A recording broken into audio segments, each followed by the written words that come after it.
Hello and good evening. Welcome to the Business of Property. I'm your host, Cheryl Leong from Property Development Australia. How are we all doing? We are live in YouTube, Facebook, and I believe on LinkedIn as well. Anyone that's here, thank you for joining us. Comment below. Today we've got a really exciting topic and with an exceptional guest, Steve Brennan, who has been in the development space for a long time, and he is, I'd like to say, the king of property development site hunting in Queensland. We're going to be talking about hunting down development sites, which is, in Property Development Australia, the community is obviously something that we're all very keen to find out what the tips and tricks are. So I'm going to welcome to the Business of Property, Steve Brennan. Come on down. Hi, Cheryl. G'day, Steve. How Yeah, you doing? yeah, very well. Thanks for having me. No, great to have you. Steve, tell us a little bit about your background in the property space and how you ended up starting Brain Corp. Yeah, well, I was probably started out in property development in the late 90s, working for other people. So fresh out of uni, was lucky enough to jag a job with another property developer. So I did my apprenticeship there with them, sort of worked for two private property developers for about 15 years. And then after that, really always wanted to do something for myself, and then moved out into Brain Corp, and yeah, started to do the bit I like, which is the upfront part, which is the site acquisitions and the hunting, if you like. That's the bit that sort of gets me out of bed each morning. So then I concentrated on becoming a buyer's agent and really working towards making that a full-time business. Fantastic. So tell us a bit about what's been happening in the Queensland market and what you've seen in the Queensland market over the past, I guess, 2 years, particularly with COVID. Yeah, sure. I mean, COVID's, I guess, thrown the cat amongst the pigeons with a number of people, but the property market up here is certainly booming. There's not much supply still across all sectors. So anything going on the market's sort of hotly contested, and development sites are the same. I'm finding the gap between vendors' expectations and what developers are prepared to pay. There's a bit of a gap at the moment. Certainly in the last couple of months, vendors are probably difficult would be or challenging would be a nice way to describe them. And that's just because of the hype in the market. There is, if they do, I obviously try to buy development sites off market. Mostly, if they're talking to agents, the agents are getting to put them online and get it going to auction, which makes it very competitive. But we're still in there, I guess, grinding away each day to try and get a deal done. So certainly getting vendors talking to us, and still there's opportunities out there. They're just harder to convert at the moment, I'm finding. But yeah, certainly COVID, it's been up and down for the last 2 years. But yeah, the market's pretty hot up here. So the end product, getting the selling product, sale of land is, you can't find land to sell. So to buy, sorry. So developers are, if they can get anything to the market, they're selling quite well and at good prices. Yeah, I mean, there's been exceptional capital growth over the past year, in particular, with the announcement of the Olympics. I mean, do you see this slowing down at any point, or are we going to be seeing some ridiculous growth over the next 5 to 10 years? What are you forecasting? And I think the growth's going to continue.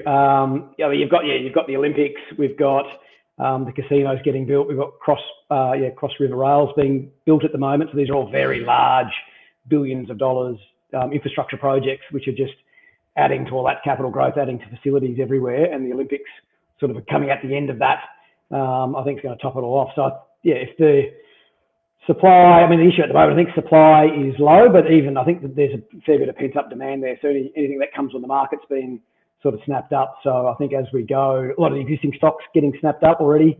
So I can see it sort of going for another couple of years at least, and then there'll be more infrastructure projects announced as the Olympics get closer, and it's all just adding to that, to the property boom that's going on up here. So I can't see an end in sight at the moment. I mean, certainly there's issues around supply of building products. I guess that's the only thing that might slow things down, is the cost of that is increasing every week, every month at the moment, talking to builders. So that's certainly something to keep an eye on, again, that's a supply issue. We can't get the materials, timber and steel in particular, into Australia, or we can, but at higher prices. So that may affect construction, which, but if values continue to rise, then it's covering that increase. Yeah, and I know I read an article over the weekend talking about this sort of the concern and the issue around rising materials prices, and that's all across Australia, and how that's going to be impacting builders. And I think so. One of the things we might even talk about it's going, if you are looking to build with someone, the things to sort Yep. of look out for as well, because I'm sure people who are developing, that's all right. They might be able to develop and provide the land. It's in on the other side, the buyer's side, to sort of look at, okay, if you got into fixed price contract and things like that, to how to protect themselves as well. Yeah. So Yeah. um, today I'm really excited because I know that everyone wants to know how to find those unicorns, the off market sites. But we're going to Yes. share a little bit from your experience, both on market and off market tips and Yep. pro tips and tools that you use as a professional buyer's agent for development sites Yes. that everyone in the community can use today and start to implement. So I think there's going to be a heap amount of value. So whoever is here, please feel free to pop, stay to the very end, because we've got a bit of a giveaway as well, don't we, Steve? Yes. Yeah. Indeed. Along No, the you way, we'll just. figure out what they give away. Yeah. Yeah, that's right. Yeah, we do. Excellent, excellent. Alrighty, so let's jump into it. How do we hunt down some development sites? Yeah, sure. Let's come up on the screen now. My mouse. Yeah, so I guess, a little bit about me. What you alluded to at the start. I mean, Brincorp's, a licensed buyer's agent, and we exclusively source development sites for property developers, primarily in southeast Queensland, which is all the councils from Gold Coast to Sunshine Coast and out west to Ipswich and Toowoomba. So there's sort of, I guess, five main methods that I use, that I find, which I'll talk about each of these individually, but certainly deals online. So that's your realestate.coms and your domains online. Direct mail, I think, is still very powerful at the moment. Real estate agents is another one, which I'll get into more detail about, but certainly they're a necessary evil, sometimes a bit of a love-hate relationship with agents, but they've certainly got their finger on the pulse in the good ones in their suburbs.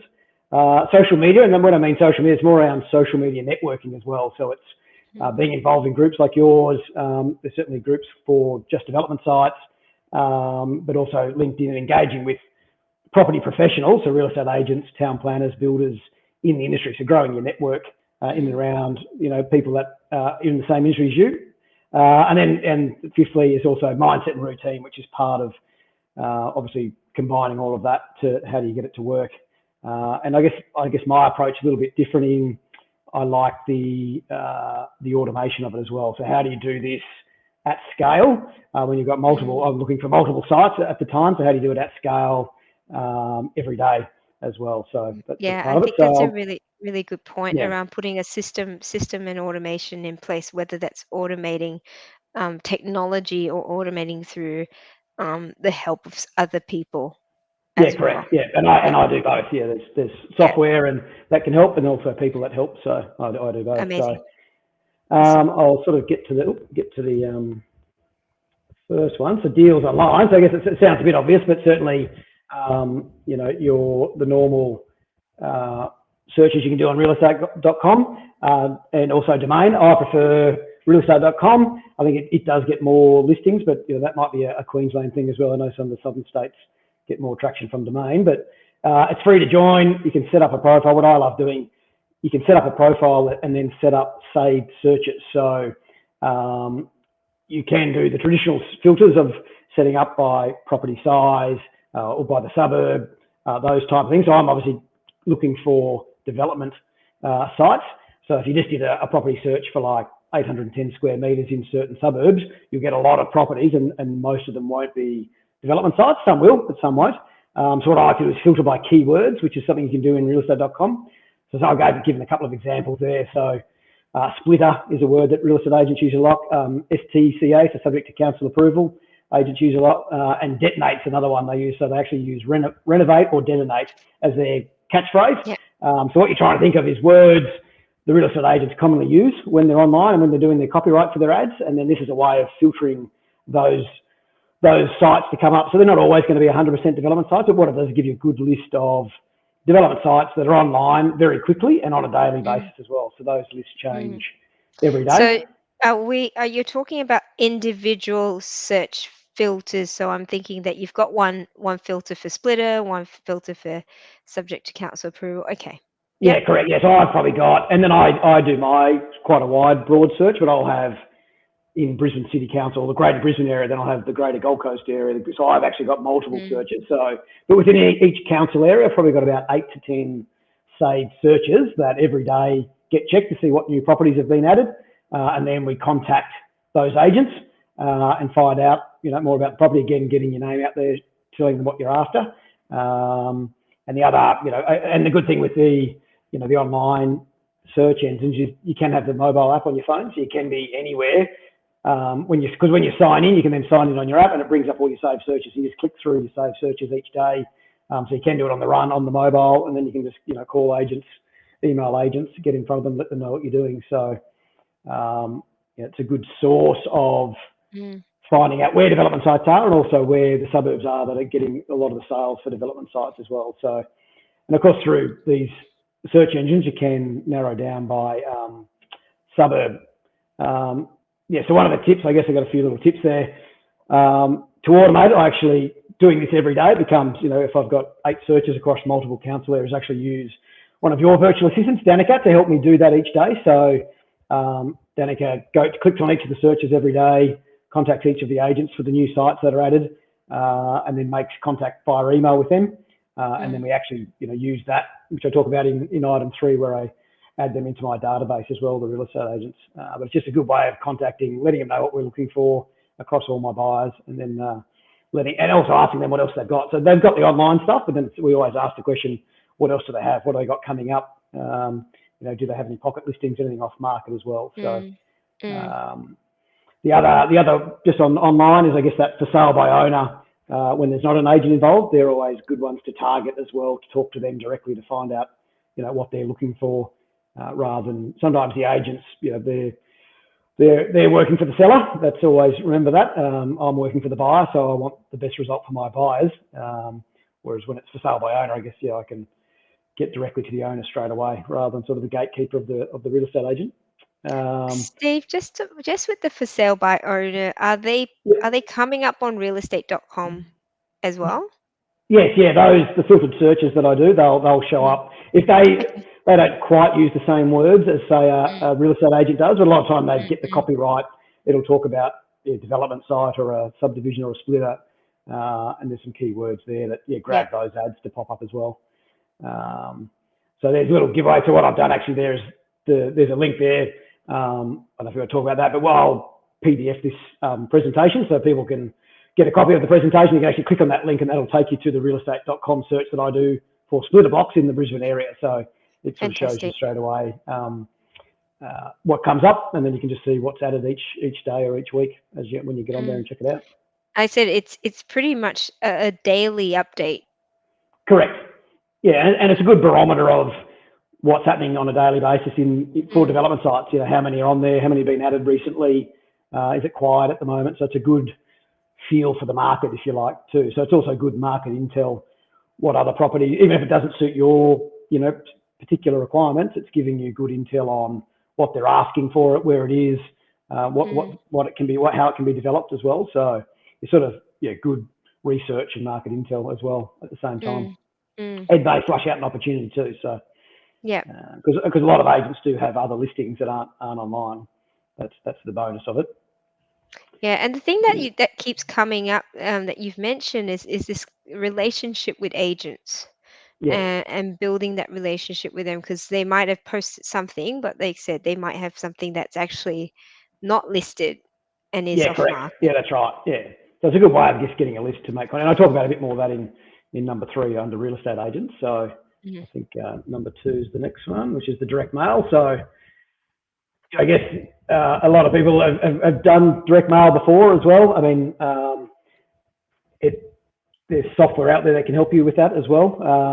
What I find it's best to be very specific with your direct mail, not just, I never send a letter to an entire street or an entire suburb, which real estate agents probably do when they do letterbox drops. But, there's software and online sites that can narrow down by zoning, narrow down by size, narrow down by frontage, and then only send those sites that you want to. So then in a street, there might be, some with flooding as well. So you don't want to necessarily send to the ones that have got flood overlays. You just want to target the ones that are good. So I suggest just testing all types of different mail.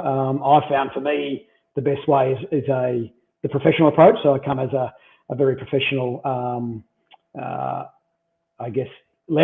letterhead, all very well presented.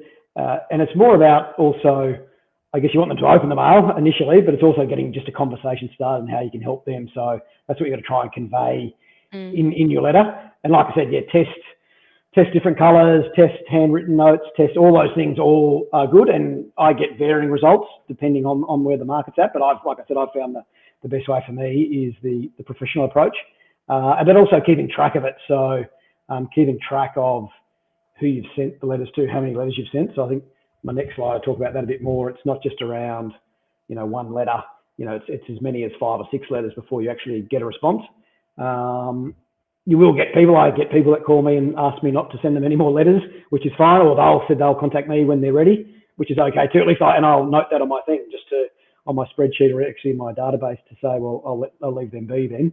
At least you're getting a conversation. So they've opened it, they're looking at it. So I guess I'll just get to the next screen. And with your direct mail, Steve, I mean, at the moment, obviously, it's a very, very, very competitive market. It is. I mean, in a normal market, typically, what sort of response rate would you expect from letters? It is low. I'm probably sitting at about 3 to 4% still. So out of 100, we get 3 or 4 people contact you. But it comes down to numbers. You've just got to get the volume of letters out, and the following up as is key. You've got to be not embarrassed to send 5 or 6 letters until they actually tell you to stop sending letters. That's and a lot of the time it's timing. So probably on their first letter, they're not thinking of selling. By the second or third letter, maybe they are thinking of selling. So I've got a current block that I've been sent a letter to, been talking to the owners probably for over 6 months now, but they're not ready to sell. So I just keep in touch with them now. They're on my system of nurturing. We touch base once a month. They let me know where they're up to, what they're doing, and ultimately they've said they will give me the site to find a buyer, but you just got to be patient and continue to work with them. Yeah, we've got a few people making some comments. Say it's a numbers game. Absolutely, persistency is one of the keys. And you're right Yes. with the numbers game, because I've come across a few people that have said, I've sent out 100 letters, I haven't had any responses. Yes. And I go, well, try 1,000, Yes. Yeah. try Correct. Yeah. 2,000, try Yeah. 5. Like, it is a number. And if you work off a percentage of 3 to 4%, and you've sent out 5,000 letters, say for example, Yes. just do the Correct. You've numbers got around that. Yeah, that's right. And I think, and it varies. So I've sent out in a batch 150 letters and didn't get one response, where I've sent out 15 letters in a batch and got 7 responses. So it really does go up and down, and you've just got to keep at it. Do the next 15, because that might be the 15 that get you 7 responses. The first 150 don't work, but the next 15 get you 7. So that's why you've got to keep going. And you also mentioned sending them numerous letters as well. Yes. So the same owners, well, not necessarily the same letter, but No. be able to send them another letter. Correct. Follow them up. Yeah. And then just have a little Yeah. point of difference, or try to start a conversation, or, and like I said, people will tell you if they don't want, or they're not interested in selling at all ever, they'll tell you, or take them off their list. You'll find, yes, it is competitive. So there is, you talk to people and say, this is the 100th letter I've received from developers, but again, you've just got to start a conversation. At least they've rung you, so you've started a conversation. So then you can, build on that rapport and stay in touch with them and call them back, send them an email if you get their email address, if they're happy to share that. And then so just build that relationship with them over time until they're ready. Yeah, so timing's everything, but you've got to keep restarting the clock every time you send a letter. So Yeah, yeah, and I remember sending a letter out, and I think it was about 5 years after the owners reached out and yes, yeah, said, yeah. And I've like, had, yeah, it's interesting. I've had letters, yeah, 12 months. So even emails I send to real estate agents, it's 12 months later and I get a response. That's happened mm, multiple times. So people do keep yeah, them, they file them away, they tag them in their inbox, and then when mm, they're ready, they come back to you. So it's not necessarily wasted. yes, It just takes ab- time. absolutely, because not everyone's wanting to sell at the same time, Yeah, exactly. Yeah, wouldn't it be nice? unless you're in Uh, Brisbane, then everyone does. yeah, so I guess, yeah, just some of my automation tip. I've started using Stash to track and send to direct mail. So that allows me to keep a good database of everyone I've contacted as well as the Mm, multiple letters as it goes along. And they've also got an in-house printing capability. So I used to print all the envelopes out at home, um, handwrite the envelopes, send them out myself. But I found I'm still getting the same amount of response using a mm, more automated process. And so that definitely helps. And I've also got my 𝗗𝗃𝘃, my virtual assistant, does a lot of the property research now for me, stashes all the properties that I've set the criteria for, and then I just once a week review them, and we do a mail out every week. So we're now consistently mailing out every week, and then we follow up, every week as well. So at the right time. yeah. Um, I've got a question here. Many developers don't like Stash and prefer Land Checker. What are your views on that? I'm interested to hear. Sorry, I can't tell who's commented there, but have they said why they don't like Stash and prefer Land Checker? Because I know they're different tools, and everyone, they all do sort of similar things, but Different yet things, they're yeah, yeah. I they're think, different as well. yeah, Um, I've looked at Land Checker. I don't think Land Checker has the mailing capabilities that Stash does. no. I think Land Checker might be better Mm, at finding the site that you want or that you're targeting to narrow down, which is my pro tip there, aim small, miss small, to really target down to a property. Whereas the Stash allows you to, it's almost like a database of properties you've contacted and lets you do the automatic mailing. So I think yeah. it's probably two separate software. And I don't think Land Checkers, it's only just beta testing or just come out in Queensland. So I'm um, not sure if Land Checker has a capability to actually export data into lists yeah, as I'm not sure on well. that one. Yeah, Mm. not updated frequently enough. Is that for Stash? That will be interesting. Right, I Uh, see. Yeah, yeah, potentially.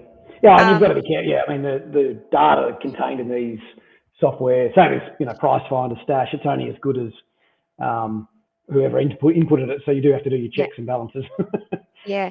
I've got another comment here. In business, 80% of sales happen on or after the fifth point of contact. There you go. Yet Yeah, yeah, only yeah. 8% of businesses actually get there. The same methodology applies in property deal finding. Absolutely. Yes. Correct.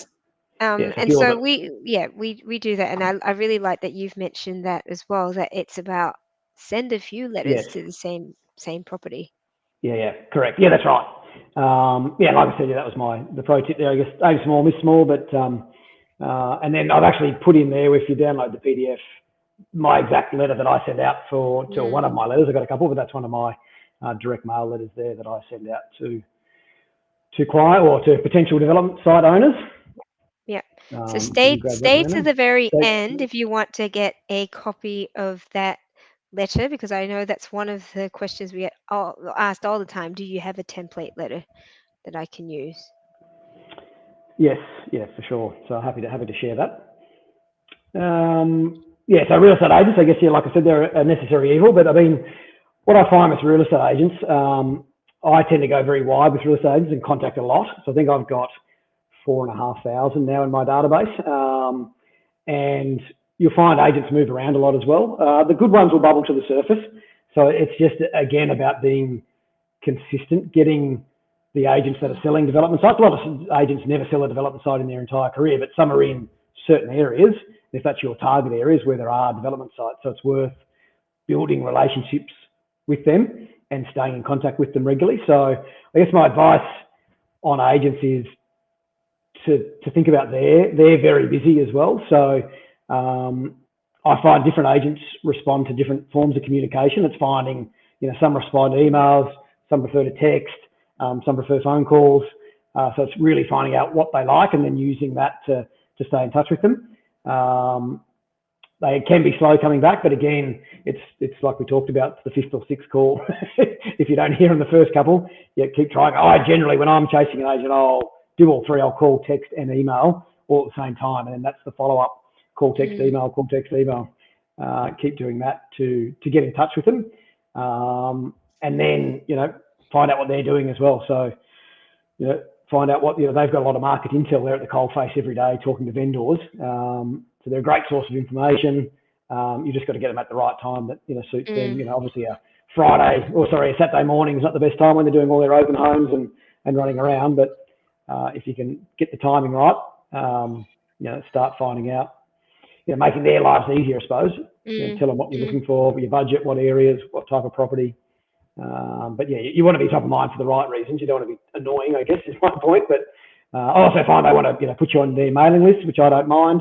You can easily unsubscribe nowadays. So I always ask just to be put on the developer builder mailing list rather than the generic one. So you're getting more development style sites coming through, and off market sites too. So I've got a lot of agents that do that, and their assistant just mails it out each day or each week, and you check them out. So yeah.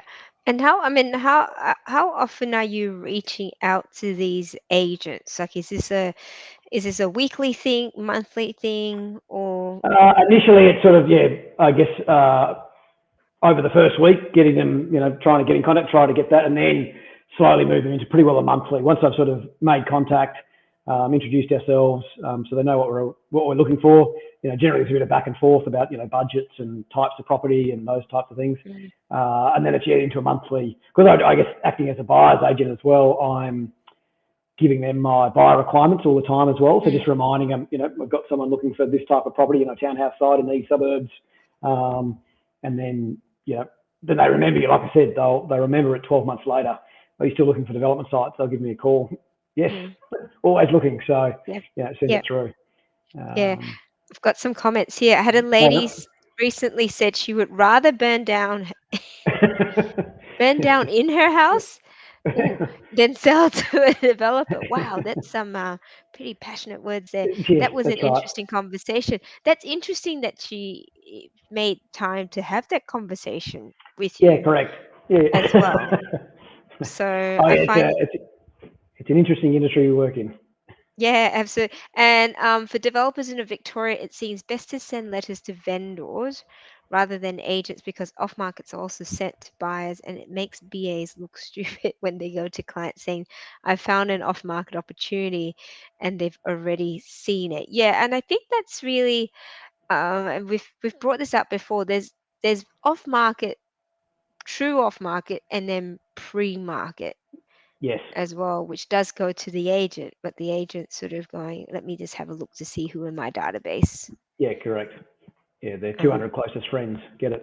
Yeah, absolutely. And off market, I always look at off market as dealing directly with the owner. Yes, yeah. And that's where direct mail definitely gets you that. Your preference is, certainly once a lead comes in, if you're dealing direct with the owner, that's definitely the preference. And what are the key benefits, Steve? For dealing directly with the owner? No, the owner. With the owner. Well, I guess, you're getting it at the coalface here. You're getting their real reactions to, is it the price that's important? Is it the terms that are important? Is it certainly a lot of bigger sites in Brisbane are old Queenslanders on large blocks of land. So they're elderly people. They're in their 80s or 90s, down to the point where they don't have the technology. They don't have emails and text messages, or they haven't moved for 40 years. So really, when you're talking, the biggest benefit when you're talking to a vendor is you're finding out what their pain points are. So you can either solve them, or maybe you can't, but ideally you can solve them. So it is, I don't know any movers. Well, I'll get you a list of 3 movers, or I'll pay for your moving. Or it might be, I need to look at some retirement villages and, helping them with that, if you can introduce someone that's, in that space. So they'll put up a lot of barriers or, brick walls to say why they can't sell. And if you can slowly chip away at those to solve their problems. And sometimes it's just money, or it's just timing, which is nice and simple to solve. You can solve those, or maybe you can't, but if it's too much money, you can't solve it. Or you can over time. So you might be able to get that price, but here's how a structure would work. Yes. And then you're automatically getting their feedback on that. to see whether they like the idea of a deferred settlement or waiting for DA to be approved. Mm, mm. And I think the point that you make about being able to see what they're open to, the terms, and the point here is about what are their needs. All right, Yes. how can we cater to their needs but still craft a win-win situation Yes, that's right. solution? Yeah, I mean, you're not going to buy it unless they're getting what they want, I suppose. So Mm, it's sort of mm. some things you can't budge on, and there's certain development Yeah, stuff that we have to do and have to have. But there are others that we can be flexible and come up with some. Yeah, you've got to come up with some. What's your point of difference? You've got to come up with some creative solutions to solve yeah. their problems. Yeah, Um, absolutely. Someone said build a know, like, and trust relationship with agents, and it's the same with vendors. Absolutely.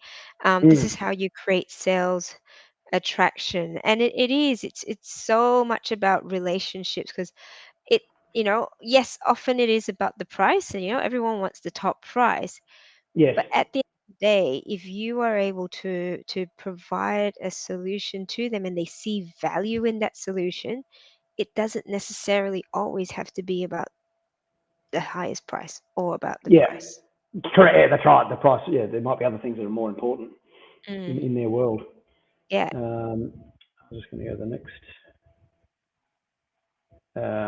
Yeah, so I guess my automation. That's how I use 𝗗𝗃, which is just a CRM, but you can use a spreadsheet. I started off with a spreadsheet, and then which keeps track of who you've contacted, when you last Mm, spoke to them, when you last sent them an email, when you last sent them a text message, those sort of things. So you can keep on top of your relationship, if you like. So you got to work at it.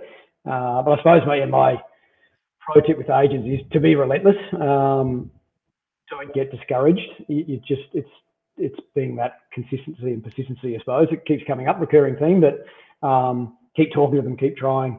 Eventually you break through, or eventually they come to mm, you with a site. Some people, agents you haven't spoken to for a couple of months, and all of a sudden they reappear, they bubble back to the surface with a site. So they can only sell you something they've got listed, of course. So mm. once they get a listing, you're going to want to be top of mind for them to give you a call. So Yeah. The key thing here is top of mind. yeah, that's it. Um, Fourth one, yeah. So I guess I call it social media networking. Went too far. And plenty of people are on social media, and they're on Facebook and they're on LinkedIn. But I suppose it's about really immersing yourself in like-minded people in property Mm, development. I know some people are looking for multiple sites all the time, so I guess I'm doing it a lot more than someone that's just looking for one site. But it all helps if people see you in the property groups, see you on LinkedIn, see you commenting, see you connecting. Probably my biggest deal I've ever done came through a Facebook message earlier in it was actually last year, but it settled this year, the property for a 32 lot subdivision. So that was via literally a Facebook message. So no mm, direct mail, no real estate agent, just had to be in the right place at the right time. So it's worth doing, and I guess you're the network you surround yourself with only makes you stronger. Or when you need to solve some of your vendors' problems, or they do end up having a development site. So not just real estate agents, but town planners, builders, engineers, anyone associated with property is generally working in property. They're interested in property. They like talking about property. mm. To connect with them and really immerse yourself in them. So it definitely works, and definitely.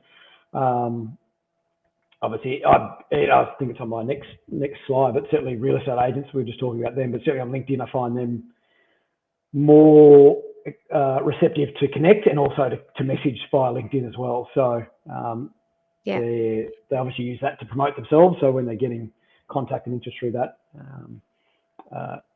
that adds a big thing. So like I said, I've definitely got multiple sites through either Facebook groups, through LinkedIn, through messages received through all the platforms as well. So and it can all be done on your phone, so it is something you can do on the go and while you're out and about. So Hmm. Hmm. and I suppose that's what my automation. Obviously 𝗗𝗃𝘃 helps me do a lot of my posts across social media. I do all the communicating with the people once they send messages.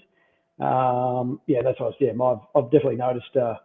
LinkedIn is more for real estate agents, and it's easy to find real estate agents in Brisbane as Mm, well, for mm. example, or wherever you're living. That they're pretty well all on there. They've all got a profile, and you can make contact, and you can send a message pretty easily too as well. So, Yeah. and there's a couple of Facebook groups, which I think probably the people in your group know about. The first one, that's your sister site. But yeah, there's other sites out there, but those 3 sites I've actually set up, on my phone, so I get notification for every time anything new happens in those sites. Just again, immersing yourself in what's going on in those. And there's thousands of people in all those sites now that are putting up sites or requirements or asking questions. So definitely, yeah. There's face-to-face networking, which is a big one as well. But I just find social media over the last 2 years, people can't get out and about as much, is just as popular. Yeah, and you're beneficial as well. Absolutely. And you're managing to reach a lot more people with whatever your message is, or people just seeing you. The more Yep. that you are, and networking is extremely powerful. It goes back to that whole know, like, and trust side of things. Because if people see you as someone who's developing in Brisbane, Yes. or wherever you are, Melbourne, wherever, and you become known as that developer that does things in Adelaide. I've seen him or her post things up. Like, just, it is something for a lot of people if they're not used to using social media. It definitely is a tool that's very cost effective. It really only takes your time. But if you're short on time, look at ways that you can automate, which Steve has provided some really great sort of automation tips here. Yeah, correct. And I guess that's the processes you can put in place to, like we said, it's a numbers game. So how do you increase the numbers without having to spend 8 hours a day doing it? So if there's ways of doing it or getting to more people faster, then you should be looking into it and adopting it into your daily life. Absolutely. So number 5, I think, I like is this almost one.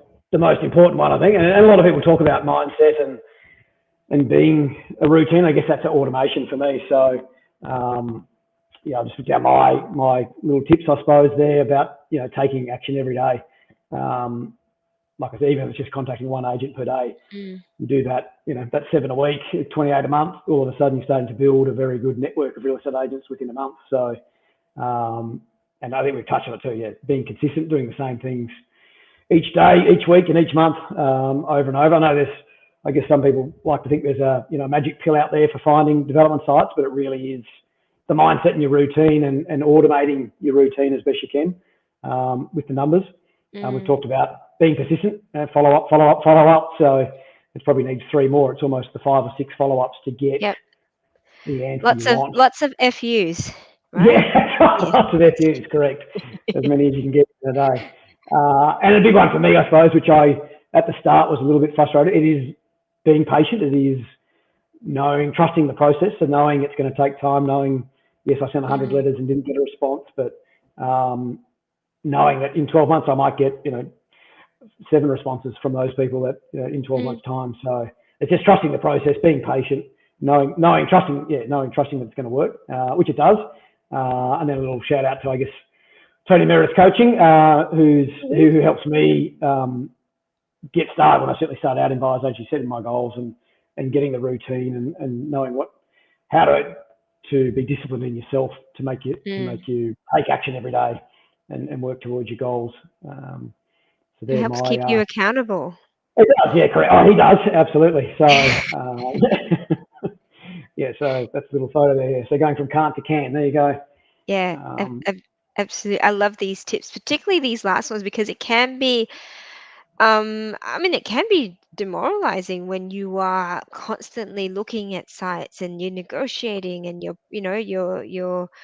putting offers, but you've just got to go, 3 feet from goal, 3 feet from goal. It's the next one. It's the next one, and missing sites isn't necessarily a bad thing. You sort of go, the next one's going to be even bigger and better, and having that mindset of abundance.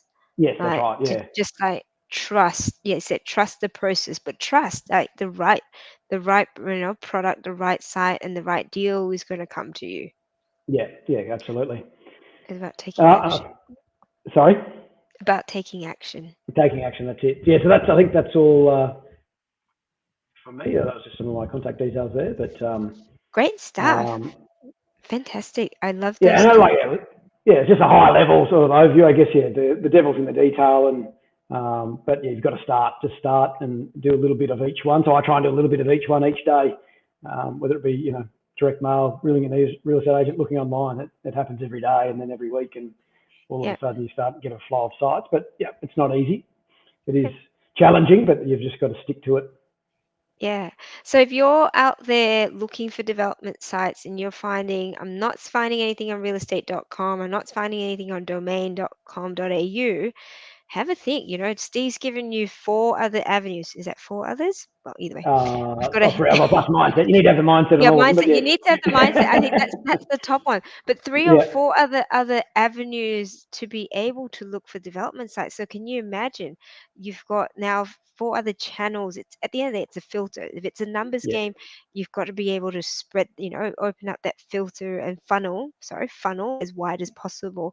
So it really helps bring down and filter through more sites because it's about leads. It's similar to marketing. It's Yes. about leads, Yeah. leads, leads, and then finding the ones that really stick. Last question from the audience: do you do All the right. feasibility yourself or use someone else before presenting to clients? I want to be a little bit careful with feasibilities and making recommendations because I'm a Mm, licensed buyer's agent. People might rely on those numbers. So certainly I give assistance in what sold recently, what land's selling for in sale prices. I've got a good feel of what some of the costings are and building costings, but I generally leave that up to my buyers. But like I said, I'll mm, provide assistance in doing that. I do quick ones for myself to see where I think it should sit before I start talking to the owners, or when I'm talking to the owners to try and get a price out of them as well. But prices generally are, not it's normally the starting point for most conversations. That's what they are. Well, how much is mm, it worth? mm, So, I look at, supporting sales, what other developers are going to pay. The interesting thing from my point of view, there's so many different types of developers out there that have different risk profiles and have different long and short-term goals. So some of my developer clients are happy to land bank, whereas others need a mm, profit within 3 to 4 months. That's a very different feasibility. So there would be too many different types of feasibilities for the different buyers I have at the time for one site, for example. So I generally give them the information, as much information I can give them, and then it's really them seeing if it fits into their strategy. And then we move forward, with an offer tailored around what their strategies and their returns and their risk profiles. yeah, Um, absolutely. Because it's not a one size fits all. Because you could have a site that might look like it's for residential, and someone decides they're going to put a childcare center on it. yes, yeah, that's right. Yes, and property development's about seeing angles that other people don't see. And it Mm, might be land banking till the Olympics come in and then sell later or develop later, or townhouses or apartments. They might be looking to buy 2 or 3 blocks side by side. So, yeah. and that's why you get, developers get beaten out. You get beaten by other people because they've just got a different strategy for that property, Mm, um, mm. which is okay. Absolutely. We've got a Mm. few more comments here. I work with site acquisition and encounter people like that every day. For some people, there's not enough amount of money that can persuade them to sell. Yeah, and a lot of them have been there for decades. Yes. Yeah, correct. Yeah, and they're happy to die there as well. Almost they just want to live out their years. I know my grandparents lived at their place till they were 97. I think they Mm, refused to leave. So mm, yeah, it mm. is. Yeah, money's not the answer to everything, but Yeah. yeah, some people just they're emotionally attached, and selling a house or selling a property, especially a development site, is probably the biggest financial decision they make in their Mm, lives. It's either setting them up for retirement or it's setting up their kids or their estate for retirement. So that's it is a big decision for them, which mm. they've got to come to be comfortable with the decision they make. Yeah, absolutely. This is my favorite one. Steve, this is a good one. Can you please expand in regards to VAs and how they benefit the process? Yeah, sure. I mean, I've been using Danica for almost 2 years now. I think 2 years in January. Mm, So yeah, it's very much she does the day-to-day stuff for me without being asked effectively. So Danica works very well unsupervised. So she's got a number of daily tasks, weekly tasks, and monthly tasks that she does. We're all on, using software to help us. So we're using Stash, we're using Google Drive. So the exchange of information's very seamless. So I can sit there and just see, the database being updated, or I can see Google Drive getting updated. Like the presentation here, I did the words. I didn't do any of the other, making it look pretty with all the photos and the colours. That's all Danica, I can pretty well set a task, leave it, and then, this afternoon it comes back. There it is in my inbox, ready to go. So it's things I'm not having to think about every day that just get done. So like the contacting agents, updating the database, sending out direct mail or targeting properties. So all of a sudden I've just got this momentum going every day that I didn't need to create myself. I'm just steering the ship, if you like, and getting the results. So I can then do that at scale then, which is even for an individual developer, the more it's a numbers game. So the more you do, the more opportunities to come through. So I couldn't get to the number of agents or owners or that just by myself. There'd be no way I could do it. So having Danica or the virtual assistant help me do that, definitely frees up hours and hours and hours every day. If you work out that over a year, it's enormous amount of savings. So absolutely, because she works with you pretty much full time. Yes, yeah, correct. Yeah, that's right. Yeah. And like I said, I don't have to give her a job to do every day. She knows what has to happen, every day. And even as inquiries come in or a new off-market property, she's got a whole process that she goes through, doing dial before you digs and town planning reports and contours before I even see it, before I even know we've got an opportunity. It's all presented in the folder, and I get an email saying, "Here, look at the link. Let me know what you think," and the agent's details, and then I just do that bit, the dollar productive tasks rather than the grinding away behind in the back office. So she makes you look good, Steve. She does. I said the presentation. I couldn't do what she does. You sent me the presentation. I'm like, wow, that looks really good. Steve said, Danica did that. So I came up with the content. That's right. I did some words. That was about all. But that's that consistency. We talked a bit about the consistency, being able to work smarter, not necessarily harder. Yeah, correct. Right. And getting the point that you make about being able to scale, but that's using processes, systems, having the right systems and processes in place, having the right people who can use the system so they know what to do, and then your strategy. Like if you combine these three systems, strategy, and superstars, then you've got a whole scalable business model. Yeah, correct. Which is why Steve is the king of development sites in Queensland. So thank you, Steve. Thank you very much for a huge amount of huge value.